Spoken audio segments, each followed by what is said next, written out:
فجر کی نماز پڑھنے کے بعد رسول اللہ صلی اللہ علیہ وسلم نے صحابہ کرام رضوان اللہ اجمعین سے پوچھا کہ فلاں بندہ نماز میں حاضر نہیں ہو رہا، پتہ کر کے آؤ کہ وہ کیوں نہیں آ رہا۔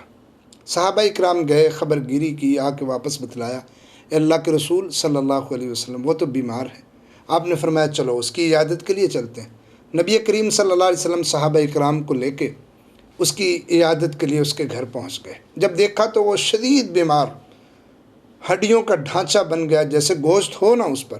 آپ نے فرمایا اللہ کے بندے، اتنی بیماری تم نے کہیں اللہ سے مانگ کے تو نہیں لے لی؟ اس نے کہا ہاں اللہ کے رسول صلی اللہ علیہ وسلم، میں نے جہنم کی سختیوں کو سنا، اس کے عذابوں کو سنا، تو قبر کی سختیوں، حشر کی سختیوں کو میں سن کے میں نے تو اللہ سے دعا کر لی۔ میں نے کہا اللہ جو سزا میرے گناہوں کی مجھ کو دینی ہے تو نے اللہ مجھے دنیا میں ہی دے لے، آخرت کی سختیاں برداشت نہیں کر پاؤں گا، تو یہ میری حالت ہو گئی ہے۔ رسول اللہ صلی اللہ علیہ وسلم نے فرمایا اللہ کے بندے تمہیں یہ دعا نہیں کرنی چاہیے تھی، بلکہ تمہیں یہ دعا کرنی چاہیے تھی ربنا آتینا فی الدنیا حسنہ وفی الآخرۃ حسنہ وقنا عذاب النار۔ صحیح مسلم شریف میں یہ حدیث ہے، یعنی اللہ سے دنیا بھی مانگنی ہے اور اچھی، اور آخرت بھی مانگنی ہے اور اچھی، اور اللہ کے عذابوں، آگ جہنم کے عذابوں سے پناہ بھی مانگنی ہے۔ تو گویا ہمیں اس حدیث میں دو باتیں سمجھائی رسول اللہ صلی اللہ علیہ وسلم نے۔ پہلی بات دنیا بھی اچھی اللہ سے مانگنی ہے، دوسری بات اللہ سے آخرت بھی اچھی مانگنی ہے۔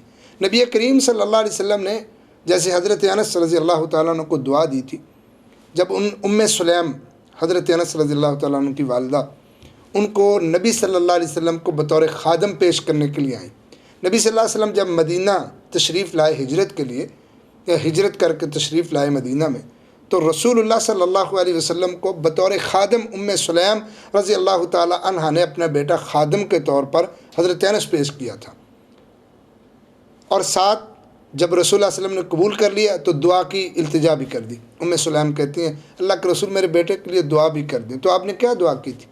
اللہم اکثر مالہ و ولدہ و ادخلہ الجنہ، اے اللہ انس رضی اللہ تعالی عنہ کو مال بھی بہت دے دے، اولاد بھی دے دے، اور اللہ اسے جنت بھی عطا کر دے۔ دنیا میں جینے کے لیے انسان کو دو چیزوں پر مان اور فخر ہوتا ہے، ایک اولاد اور ایک مال۔ تو فرمایا اللہ انس کو مال بھی دے دے، اولاد بھی دے دے۔ اور حضرت انس رضی اللہ تعالیٰ عنہ فرماتے ہیں اللہ نے پھر ایسے ہی کیا، مدینہ میں لوگوں کے باغ سال میں ایک بار پھل دیتے تھے، میرا 2 بار دیتا تھا۔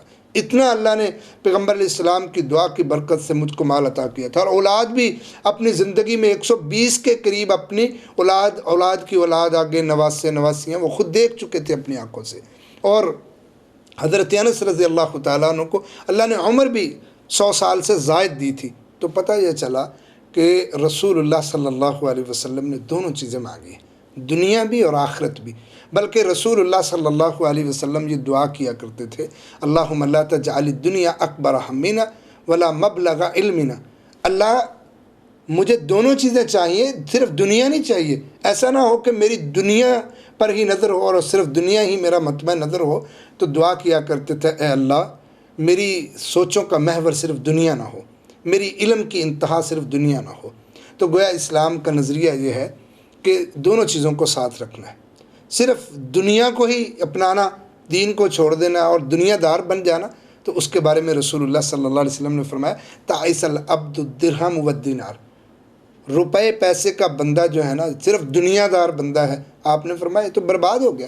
اور صرف اللہ اللہ کرنے والا، جس کو پچھلے مذاہب کے اندر راہب کہا جاتا تھا، تو اسلام نے اس کی بھی اجازت نہیں دی، لا رہبانیت فی الاسلام، دنیا کو چھوڑ چھاڑ کے صرف ایک تنہائی کے اندر بیٹھ کے بندہ اللہ اللہ کرنے لگ جائے، اسلام اس کو بھی پسند نہیں کرتا۔ نہ صرف دنیا اور نہ صرف آخرت کی سوچ رکھنے والے کو اسلام پسند نہیں کرتا، بلکہ اسلام کا ایک معتدل اور درمیانہ مزاج ہے، وہ یہ ہے کہ اللہ سے دنیا کی زندگی بھی عزت والی بہترین مانگنی ہے، اور اللہ سے آخرت کی زندگی بھی بہترین مانگنی ہے۔ اور یہی بہترین تعلیمات نبوی ہے کہ انسان دنیا اور آخرت کو لے کے چلے اور دونوں کو سنوار کے چلے، اور پھر اللہ سے دعا کرے۔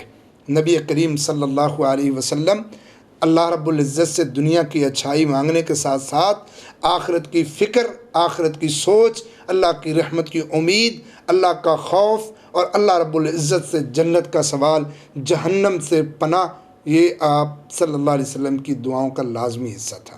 اللہ سے عمل کی دعا کرنی چاہیے کہ اللہ ہمیں عمل کی توفیق نصیب فرما۔